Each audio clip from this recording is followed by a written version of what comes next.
Yeah, so I'm Ben. I'm the director of the Prison Math Project.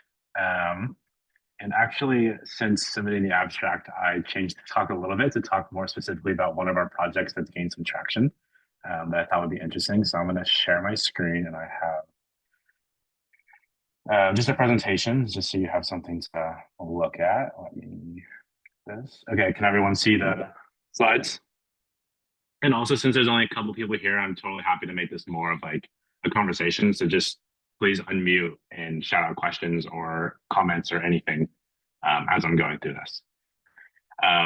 Yeah, so I'm going to be talking about our console project, which is or has a goal of bringing computer science into prisons, and will also, as a byproduct, be bringing more math courses into prisons and making them hopefully more accessible for incarcerated people.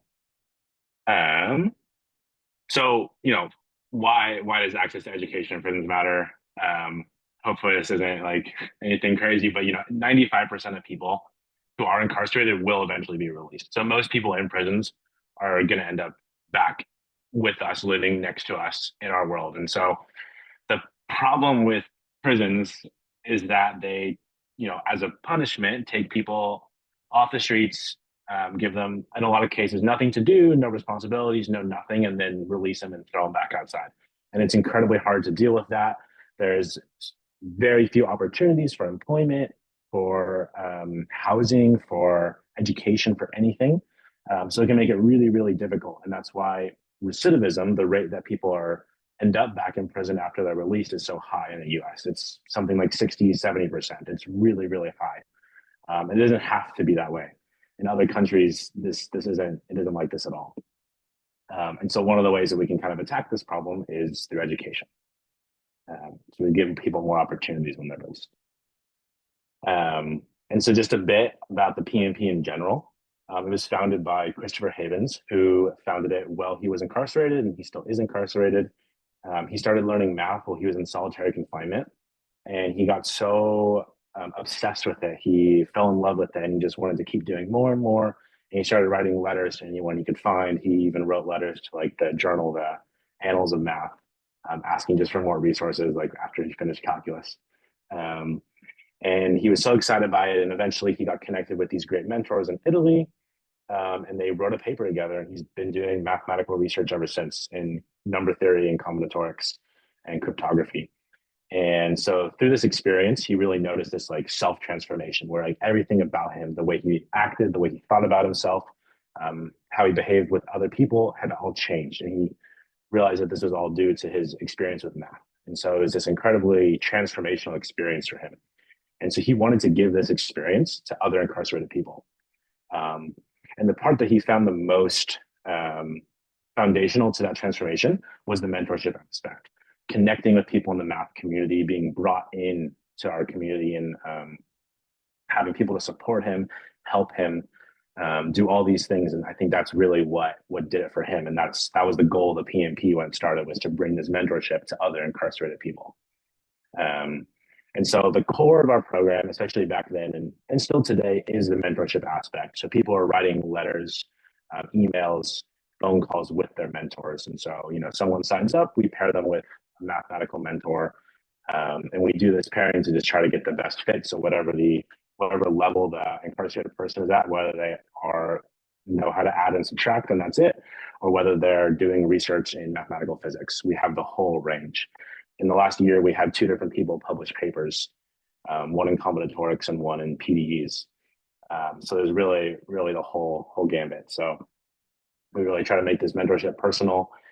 And while the math is important to this mentorship, it's really, to me, it's the secondary part. It's more so the human connection side of it. And more than any calculus or algebra or whatever we can teach someone, what really matters kind of is this belief in them, this encouragement that maybe they haven't received before. A lot of our participants grew up in bad environments where maybe that wasn't an everyday thing.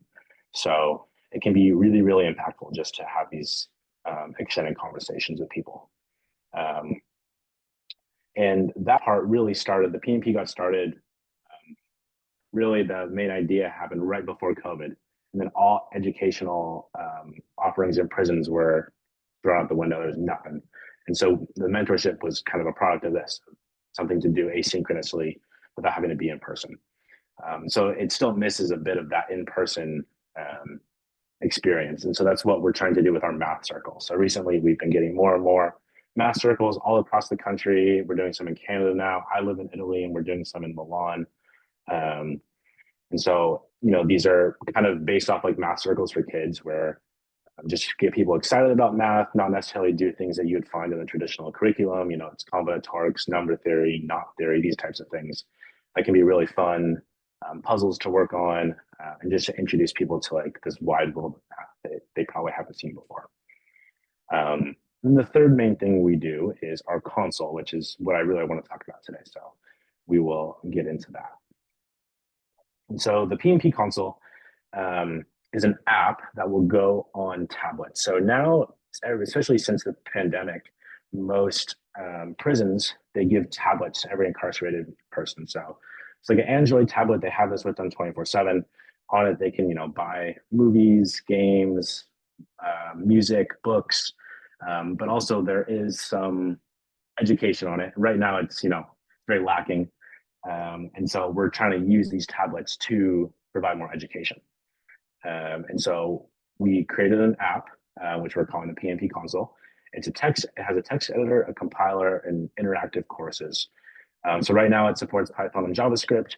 And so you can I have more screenshots later on as well, kind of how it looks right now. But it'll have right now we're working on a Python course, so it'll be some exposition, and then there'll be a place to work on the problems with verification of the solutions, and just to get people working on computer science, thinking about it, and having the most important thing is the access that they'll have since these tablets are theirs while they're incarcerated. Because right now there is in some places, computer science education, but it's pretty limited. And a lot of times it'll be like a community college who does a course. And these are great, and any access to education is great. But usually what happens is people enroll in the course, and they'll get a computer or tablet or access to a computer lab for the 4 months that the course runs, and then they'll never touch the computer again.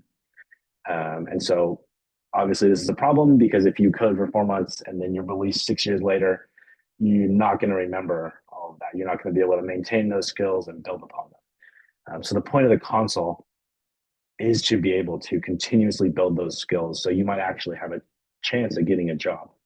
And right now, I've known people who got in jobs as software developers after they were in prison. They learned how to code with a pencil and paper, just writing out the code by hand. And so if they had access to something like this, they could have done so much more. It could have been so much more productive. So I think it really fills kind of this gap that's missing right now in prison education. And so we actually tested, and we had gone through kind of a couple different versions. The first one of the things you can do on this tablet is there's e-messaging, where you can send messages. It's very limited because you don't have access to all the characters. It strips any white space, and you have to pay for each message. And so the first version of the console was we had to set up a special account, and people would send their code in an email, and then it would take it, compile it, and email it back, the output. And this works, and it was like simulating a compiler on these tablets. But the problems of all the ones I mentioned before, we were starting with Python, and if you use Python, like white space is essential, and so it stripped all the white space. So we had to work around that. We had to work around not having characters like ampersand and brackets, and of course the price. It varies by state, but a message can cost anywhere from 5 to 30 cents.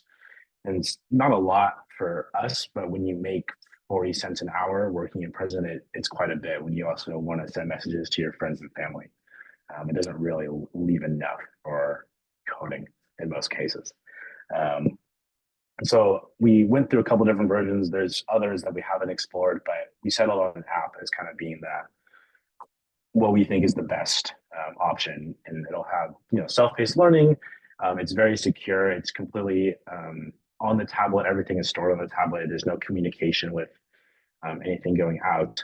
And so hopefully we can get it approved. But the way it works right now, and kind of the place we are right now at, we have gotten it approved at a prison in Australia, which was a little random, but they were just much more interested in educational innovation. Um, and so that's kind of what we've been focusing on, and hopefully this will give us momentum to move to the US. But right now, we are actually in the final stages of getting everything together, and hopefully it'll launch soon at the biggest prison in Australia. And so right now, you can kind of see some of the screenshots. You sign in, and this is actually connected with their Moodle, like the course management system that a lot of colleges or high schools use. And so the way we have it set up right now is we're actually posting the courses on Moodle because that's easier for us to change than updating the app, and then pulling all of that information from Moodle onto the app. So there is some communication, but just with their internal Moodle server.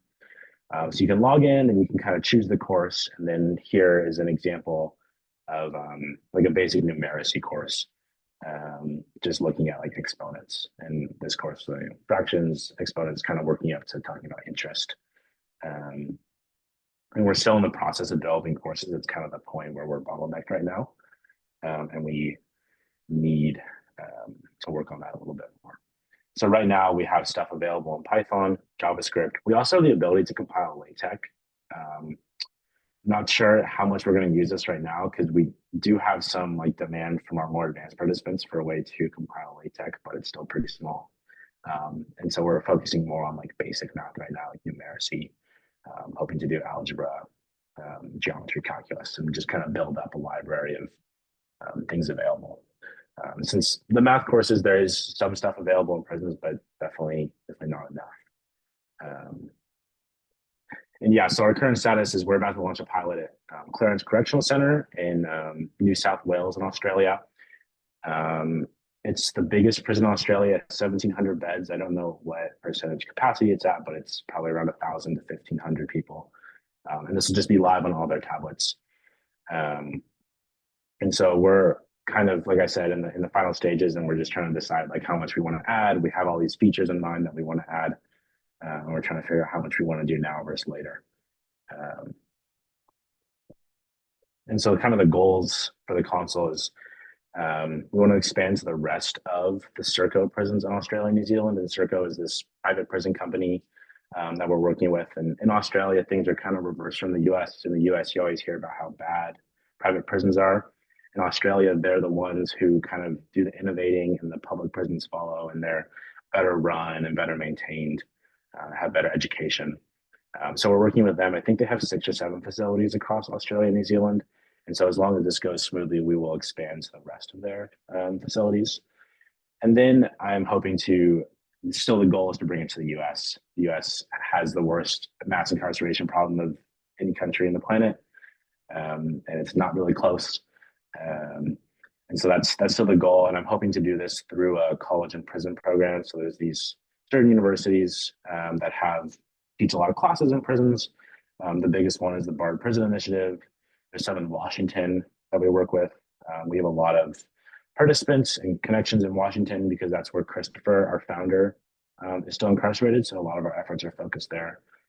So we have some promising leads there, but it's very difficult to get something like this approved because it's difficult to get anything approved, and the prospect of people having access to coding just scares the people working at the prisons because they think, oh, they're going to be able to hack everything, is the response I've gotten, and it's hard to even get meetings with people about this. Whereas in Australia, it was like, oh, this sounds great, let's do it. So there's a big difference in temperament there. And of course, we're hoping to increase the number of courses available.